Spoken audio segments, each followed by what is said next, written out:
Internet, batatas fritas e ar-condicionado. Essas são as 3 principais invenções pessoais de todos os tempos. Beleza, vamos adicionar encanamento interno. Bem, eu tenho uma ideia básica de como as 2 primeiras coisas da lista funcionam, mas e o ar-condicionado? O que o torna tão incrível quanto ele é? Acredite ou não, mas você deve agradecer aos mosquitos pela invenção do ar-condicionado, ou pelo menos do seu antepassado. Ninguém os ama no século XXI, mas no século XIX, esses caras eram um verdadeiro pesadelo. Eles carregavam diferentes infecções, como a malária. As coisas eram especialmente ruins em áreas pantanosas da Flórida. O médico e inventor local, o Dr. John Gorrie, estava tentando encontrar uma maneira de drenar os pântanos. E enquanto ele estava fazendo isso, teve essa ideia revolucionária em 1841. Ele percebeu que o problema estava literalmente no ar. Então, esfriar o ar poderia ser a solução. O Dr. Gorrie organizou o transporte de baldes de gelo de lagos e córregos congelados no norte do país para quartos de hospital na Flórida. Funcionou, mas foi super desafiador logisticamente, então ele teve uma nova ideia. Em 1851, ele projetou um compressor de ar para fazer gelo a partir da água. O mecanismo era acionado por um cavalo, e foi assim que nasceu o conceito de ar-condicionado. Tem muito em comum com os refrigeradores de ar de hoje. Bem, pelo menos a ideia básica é a mesma. Algumas décadas depois, o engenheiro Willis Carrier estava ajudando uma editora a impedir que as páginas das revistas se enrugassem por causa da umidade. Ele projetou o primeiro aparelho de ar-condicionado elétrico com serpentinas de refrigeração e filtros de ar. Ele primeiro usou água fria para refrigerar e depois instalou um compressor de amônia em sua máquina. Carrier percebeu que não era apenas bom para as revistas, mas também para umidificar ou desumidificar o ar ambiente. Ele patenteou a invenção e fundou sua própria Carrier Engineering Corporation em 1915. O ar-condicionado fez a sua primeira aparição pública em massa na Feira Mundial de St. Louis, em 1904. As 1.000 pessoas no auditório definitivamente adoraram a ideia do conforto do resfriamento. Na década de 1920, esse aparelho se tornou uma necessidade básica para as milhares de pessoas que corriam aos cinemas para assistirem às suas estrelas favoritas de Hollywood na telona. Uma solução em comum foi encontrada e decidiu-se modificar os sistemas de aquecimento para enviar ar frio através das aberturas no piso. Mas agora, os lugares mais baixos estavam congelando e os mais altos ainda pareciam muito quentes. Foram necessários alguns ajustes, mas no final o problema foi resolvido e o Metropolitan Theatre de Los Angeles conseguiu o primeiro sistema público perfeito de ar-condicionado. Era bom o suficiente para edifícios públicos, mas ainda era muito grande e caro para residências. Demorou mais algumas décadas para os engenheiros projetarem algo perfeito para casas particulares. Em 1947, eles venderam 43.000 sistemas e agora o ar-condicionado está presente em centenas de milhões de residências ao redor do mundo.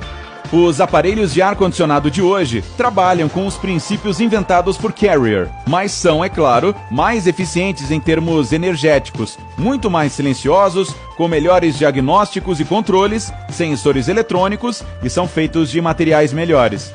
O que eles fazem é transportar energia térmica da casa para o exterior. Eles alteram a temperatura interna, tornam o ar mais úmido e melhoram a sua qualidade. O refrigerador de ar possui 2 partes ou unidades básicas, a unidade externa e a unidade interna. Existem 2 cenários possíveis. Você pode ter um ar-condicionado ambiente ou um ar-condicionado central. O modo como eles funcionam é basicamente o mesmo, exceto que se você tiver ar-condicionado central, há apenas uma unidade interna e uma unidade externa. Esse tipo de ar-condicionado refrigera todos os cômodos ou as peças que você acredita serem de maior importância e está disposto a gastar para mantê-los frescos. Vou falar sobre o ar-condicionado do tipo central, porque é esse que eu tenho. Então, vamos lá fora para verificar a unidade externa.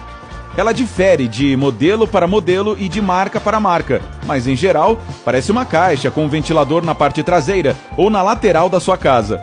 Em apartamentos maiores ou prédios de escritórios, essas caixas se aglomeram como pássaros, exceto que não são tão fofas. A unidade externa consiste em um compressor, uma serpentina do condensador e um ventilador. Outra parte vital nesse processo é o refrigerante. Ele viaja por todo o sistema, conecta a unidade externa à unidade interna e, tecnicamente, não é um detalhe, mas o fluido de resfriamento. O calor do ar dentro da sua casa se mistura com o fluido refrigerante e se move pelo compressor para a serpentina externa. Uma coisa interessante sobre o fluido refrigerante é que ele pode passar do estado líquido para o gasoso. O mesmo refrigerante é usado mais de uma vez. O compressor funciona como uma bomba que o move para frente e para trás por todo o sistema. Ele é comprimido e depois se move através da serpentina do condensador. É importante comprimir o gás com força, porque quanto maior a pressão, maior a temperatura. Isso deve ser feito para tornar o fluido refrigerante mais quente que o ar externo. O calor passa naturalmente dos corpos mais quentes para os mais frios. O ar externo entra na condensadora através do ventilador.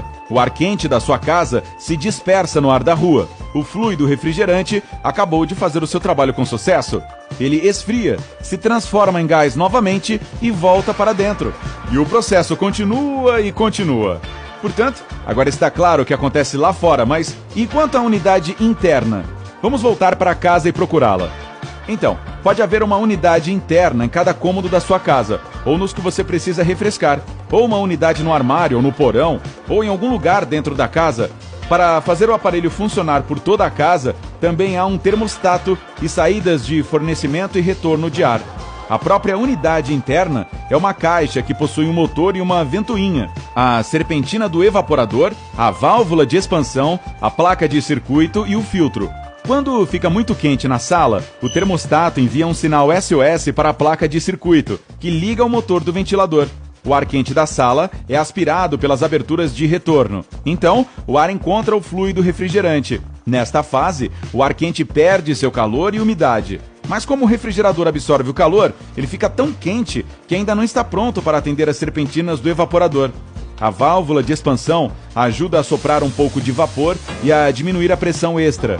Em seguida, o fluido refrigerante passa de líquido para gás e está pronto para passar pelas serpentinas geladas do evaporador.